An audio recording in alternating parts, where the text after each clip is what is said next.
Assalamualaikum warahmatullahi wabarakatuh. Selamat malam Bapak dosen dan teman-teman semua. Pada kesempatan kali ini saya Anissa Cahya Ragina dengan NIM 20030303011 kelas A semester 3 Program Studi Sosiologi Fakultas Ilmu Sosial dan Ilmu Politik Universitas Nusa Cendana. Baiklah, pada kesempatan kali ini saya akan menjelaskan hasil review buku kelima mata kuliah metode penelitian sosial, yaitu Setelah Masyarakat, Lintasan Antropologis dan Oxford, karya João Pina Cabral dan Glenn Bowman. Langsung saja pada pembahasan yang pertama, yaitu mengenai menuju prosopografi antropologi Oxford sejak 1976.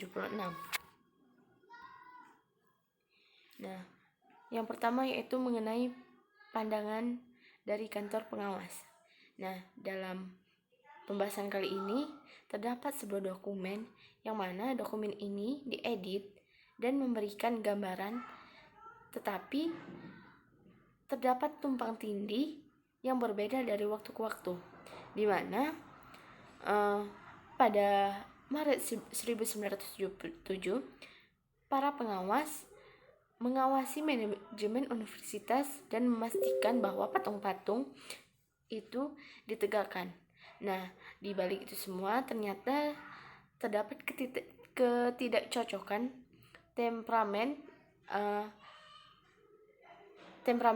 Needhambility dengan administrator institut, yaitu mengenai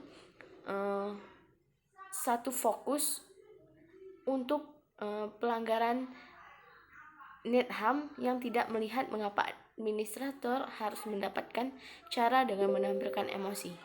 Nah, mereka menentang hal itu karena mereka yakin bahwa Needham ini memiliki perilaku yang buruk, di mana kekhawatiran mereka terhadap Needham ini mengendalikan masa depan arah antropologi Oxford dengan menggunakan wewenang untuk memilih yang mana akan direkomendasikan untuk penelitian ilmu sosial berbasis dewan atau yang disebut dengan SSRC. Selanjutnya mengenai Institut Kehidupan di Luar Kesulitan. Nah, maksudnya di sini yaitu di dalam institut ini terdapat wewenang, di mana wewenang tersebut melebih-lebihkan atau membuat perpecahan internal pada masa setelah semuanya ada, di mana beberapa siswa mereka mempunyai ketidaksenangan atau menemukan tanpa sadar perselisihan yang dimana Needham ini mengikuti pelajaran dengan baik secara otomatis, yaitu mendukung kritis yang tidak jelas terhadap manusia dan ide-idenya. Selanjutnya, pembahasan kedua mengenai Amor Fati dan institusi antropologi sosial. Nah, salah satu interpretasi konsep Friedrich Nietzsche di sini yaitu kekambuhan abadi, yang dimana ekspresi dari Amor Fati ini mengenai cinta dari nasib seseorang. Nah, dalam perumusannya dalam perumusan kehidupan Nietzsche ini, di mana seseorang melihat kehidupan mereka dan menegaskan bahwa semua itu telah mereka lalui. Nah, di dalam pemikiran ini kembali lagi ke tahun-tahun yang sebelumnya, yaitu di Institut Antropologi Sosial, di mana ia tidak begitu yakin bahwa hidup mereka lagi dan lagi, tetapi mereka harus mengakui bahwa mereka harus memainkan peran yang sangat penting dalam membawa pada tempat yang aman. Nah, pada tahun 1977,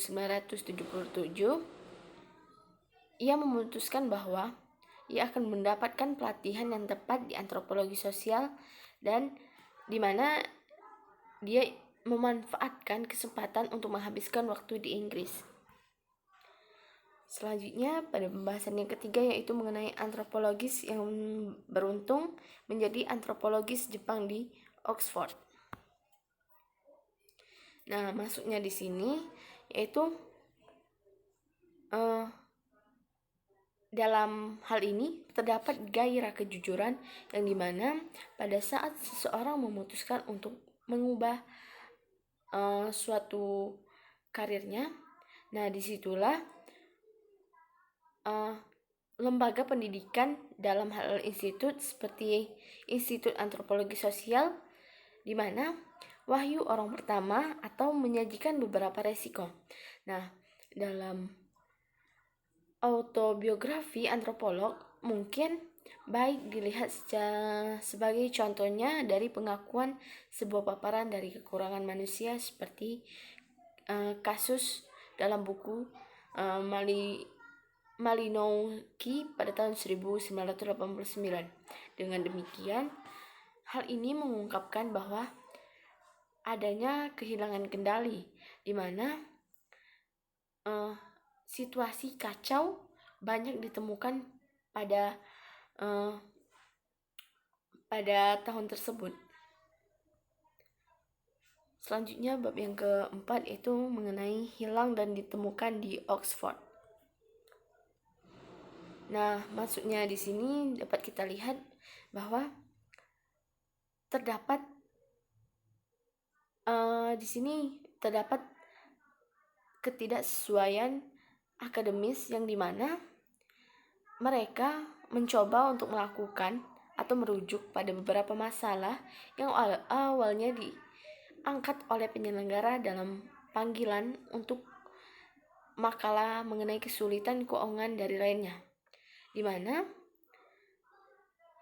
dalam penyelesaian kursus ini studi antropologis di Oxford selama tahun 1970-an dan 1980-an mereka melakukan penurunan jumlah posisi akademik yang mana tersedia bagi yang telah menyelesaikan studi dan secara umum mereka berada dalam bahaya atau menjadi generasi yang hilang. Dan dalam autobiografi ini antropologi pada tahun 1970-an dan 1980-an ini menyelesaikan D.P. Hill sampai pada tahun 1980-an yang mereka bersama-sama menghadapi kesulitan tersebut. Jadi bahwa dapat dilihat di sini bahwa setidaknya walaupun mereka jauh dari Oxford, tapi tampaknya Oxford itu merupakan benteng konservatisme dan hak istimewa untuk selera, di mana dalam mereka membaca mengenai Breeders' Heart Revisited, yaitu mereka tidak membayangkan dirinya berkeliaran di sekitar tempat sambil memegang atau dalam keadaan yang tidak waras lagi. Sedangkan bab yang kelima yaitu mengenai mengubah pertanyaan, refleksi dan antropologi sosial masuk dan keluar dari Oxford sejak 1980-an. Mengubah pertanyaan, kebangkitan dan kejatuhan Domon di antropologi Asia Selatan. Nah, pada tahun 1980-an terdapat sosok yang menjulang tinggi atau sosok yang dipandang derajatnya dalam antropologi Asia Selatan yaitu bernama Louis Dumont, yang dimana ia mengatakan bahwa perbandingannya yang besar merupakan pertanyaan tentang masyarakat egaliter dan hierarkis, yang mana mungkin lebih kuat dari peranan strukturalisme secara keseluruhan dari berbagai bahan, yang dimana meskipun tidak sepenuhnya kritis, namun demon di sini merupakan pusat dan sintetis dasar di mana semuanya berputar. Yaitu hal ini merupakan jangkauan komparatif karya yang dapat diilustrasikan dengan konferensi yang membahas mengenai karya yang diadakan di Oxford pada tahun 1984. Selanjutnya pilihan saat ini. Maksudnya di sini pilihan di sini yaitu beberapa generalisasi tentang tempat antropologi di Inggris telah dicapai, di mana terdapat 4 departemen Oxford yang jauh lebih besar. Hal ini mengingatkan temperamen waktu atau menantang bahwa sintetis besar mungkin ditawarkan untuk membawa mereka bersama-sama, yaitu yang pertama mengenai antropologi sebagai filsafat, yang kedua studi wilayah, ketiga kolaborasi dan ilmu sosial lainnya, yang keempat kolaborasi dengan ilmu pengetahuan alam. Selanjutnya bab yang terakhir yaitu mengenai perjalanan etnografer dari Oxford ke lapangan dan ke arsip. Nah, bisa kita lihat di sini bahwa pada tahun 1970 Guy Hensey mengantarkan saya ke tempat yang terpencil dari komunitas pembangunan bosku Perancis Santazi, yang dimana hal ini terletak di perbatasan Spanyol. Di sini juga dia memberitahukan bahwa orang-orang Santazi memiliki bentuk transuman musim panas yang tidak biasa, di mana bahasa yang mereka pilih sehari-hari telah menyimpang banyak bahasa bosku. Seperti kebanyakan orang Santazi, secara budaya bangga atau secara kebudayaan, Kartelin dan banyak penduduk setempat lainnya menerima keinginan untuk menjadi fasih dari bosku, di mana setiap malam mereka duduk bersama di tempat yang berapi terbuka sementara dia menanyai tentang kosakata. Nah, di mana ketika mereka bersama itu, mereka merumuskan pertanyaan yang memahami tanggapan yang mengenai temuan harian sebagai orang etnografer. Mungkin itu saja yang dapat saya sampaikan. Lebih dan kurang mohon maaf. Terima kasih. Jangan lupa like, komen, dan subscribe-nya. Wassalamualaikum warahmatullahi wabarakatuh.